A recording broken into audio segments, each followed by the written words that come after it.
भोजपुरी के power star Pawan Singh ji आजकल एक और बॉलीवुड की बहुत ही बड़ी सॉन्ग जो कि पावर स्टार पवन भैया और बॉलीवुड की बहुत बड़ी सिंगर पायल देव जी के साथ गाना गाया है, जिसका आज राजस्थान के जयपुर सिटी में साउथ की बहुत बड़ी एक्ट्रेस राय लक्ष्मी जी के साथ वीडियो शूटिंग हो रहा है। पवन सिंह जी और पायल देव का जो भी अब तक का गाना आया है उससे भी काफ़ी महंगा और काफ़ी ज़्यादा धमाकेदार होने वाला है। भोजपुरिया दर्शक और पवन सिंह के फैंस के लिए काफ़ी ज़्यादा खुशी की बात है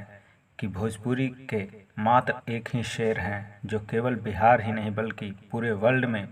अपना भाषा अपनी गायकी का झंडा गाड़ रखा है।